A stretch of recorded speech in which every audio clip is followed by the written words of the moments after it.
안녕하세요. 라비앙 성형외과 원장 변진환입니다.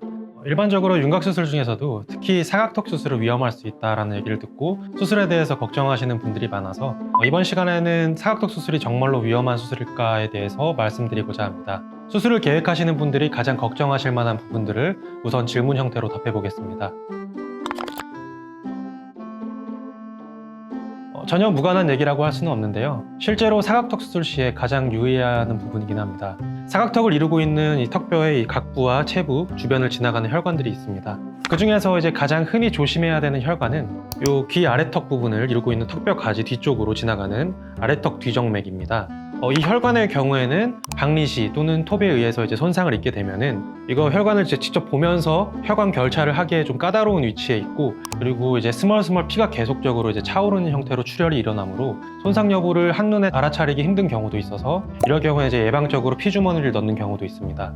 그 다음으로는 실제 손상 가능성이 희박하다고 할 수 있는 이제 너치를 타고 올라오는 얼굴 동맥과 그리고 하치조 신경과 함께 신경관을 지나가는 하치조 혈관이 있습니다. 그리고 이제 피질골 절제를 하면서 이 피질골 절제를 과하게 할 경우에는 안쪽에 해면골이 노출이 되면서 뼈에서 출혈이 일어나는 경우도 있습니다. 마지막으로 이제 턱뼈 주변 가장 큰 동맥인 외경 동맥의 가지들도 있긴 하지만 이 혈관을 언급해야 되나 싶을 만큼 턱뼈에서 위치도 좀 떨어져 있고 손상 가능성이 거의 없다고 생각이 되며 그 정도로 수술을 과격하게 하는 선생님은 없을 것 같습니다. 설명하고 나니 이렇게 출혈 위험성들이 도사리고 있다니 라고 걱정하는 분들도 계시겠지만 어디까지나 이제 출혈이 일어날 수 있는 모든 가능성을 설명을 드린 것일 뿐이고, 정상적으로 수술이 이뤄졌다면 앞서 열거한 현상들 없이 안전하게 수술이 마무리되는 경우가 대부분입니다. 오히려 사각턱 수술을 하시는 선생님들이 이러한 가능성들과 정확한 해부학적 지식을 알고 애초에 큰 혈관을 손상시킬 일 없이 조심히 수술을 하시는 경우가 대부분이므로 안심하셔도 됩니다. 만에 하나 이제 혈관이 손상되는 불상사가 발생하게 되더라도 단계별로 지혈을 할 수 있는 안전 장치들이 있으므로 과다출혈이 실제 문제가 되는 경우는 드뭅니다. 이제 턱뼈를 관통해서 지나가는 하치조 신경은 아래 입술 그리고 잇몸 그리고 아래 턱의 감각을 담당하는 큰 신경입니다. 이렇게 이제 턱뼈의 안쪽으로 들어가서 바깥쪽으로 나오는 경로를 가지고 있고, 일반적으로는 수술 전에 이제 CT 내지는 엑스레이 검사를 통해서 신경이 통과하는 신경관의 경로를 미리 좀 그려보고 계획을 세우게 됩니다. 그래서 이 신경관에 가깝게 절제를 해서 신경관이 노출만 되더라도 손상을 입을 수가 있어서 신경선 바로 아래까지 절제를 할 수 있는 것은 아니고 약간의 여유를 두고 절제를 해야 됩니다. 신경선이 비교적 높게 위치하는 경우에는 좀 여유가 있으므로 이 경우에는 드라마틱하게 절제를 할 수가 있지만, 신경선이 좀 낮게 위치하신 분들은 사각턱이 크고 많이 발달되어 있고 할지라도 욕심부리지 않고 안전하게 절제하는 플랜을 잡는 것이 중요합니다. 이 역시 이제 부기 등으로 수술 후 일시적으로 감각 저하가 오는 경우 이외에 영구적인 손상은 매우 드문 경우이므로 수술 전에 집도의 선생님과 충분한 상의를 통해서 절제량에 대한 계획을 따라주신다면 큰 문제는 없겠습니다. 결론부터 말씀드리자면은 사각턱 수술은 입을 벌리는 것과는 큰 관계가 없습니다. 보통 이제 광대뼈 수술을 할 때 뼈의 분류압을 방지하기 위해서 초기에 이제 수술 후 일정 기간 동안 입 벌리는 것을 제한하면서 턱관절이 굳어서 입 벌리는 게 좀 불편할 수는 있습니다. 그러나 이제 사각턱 수술만으로는 입 벌리는 것을 제한할 이유가 없기 때문에 초기에 부기가 다 빠지고 나면은 입 벌리는 데 큰 제한은 없습니다.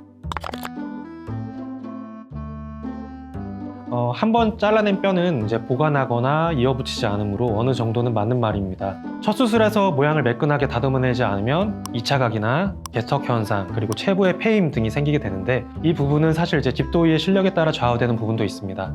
이런 일이 발생했을 때 본시멘트라든지 보형물 그리고 3D 프린팅 재건 등 방법이 없는 것은 아니지만, 아무래도 애초에 이런 일이 발생하지 않도록 첫 수술을 할 때 세심하게 수술하는 것이 중요합니다.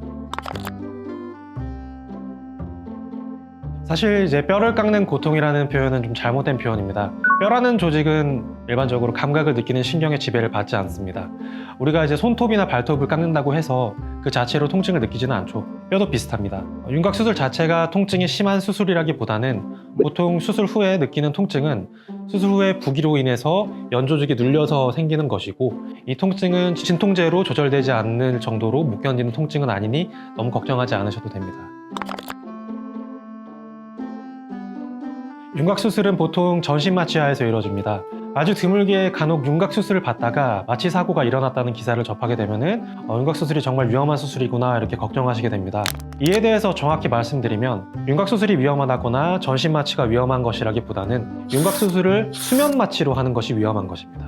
윤곽 수술은 보통 입안을 절개하고 수술을 하게 되므로 수술 중에 목 뒤로 피나 침 등의 분비물들이 넘어갈 수 있어서 기도를 안전하게 확보하는 장치를 하고 확실하게 마취를 해서 진행해야 하는 수술인데, 수면 마취는 그러한 안전 장치가 없이 하는 방법이기 때문에 반드시 전신 마취를 해야 합니다.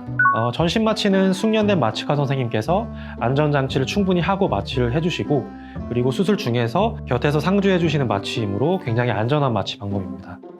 이번 시간에는 사각턱 수술은 위험한 수술인가에 대해서 문답 형식으로 정리해 보았는데요. 사실 모든 수술은 항상 부작용과 위험성이 도사리고 있으므로 가벼운 수술은 없습니다. 다만 설명드린 내용처럼 수술을 집도하시는 선생님이나 수술을 받으시는 환자분 모두 발생할 수 있는 모든 가능성에 대해서 잘 이해하고 충분한 상의와 계획 수립을 통해서 안전하게 진행하신다면 사각턱 수술이 다른 성형 수술에 비해서 특별히 더 위험한 수술이라고는 생각하지 않으셔도 될 것 같습니다. 이상 라비앙 성형외과 원장 변진환이었습니다. 감사합니다.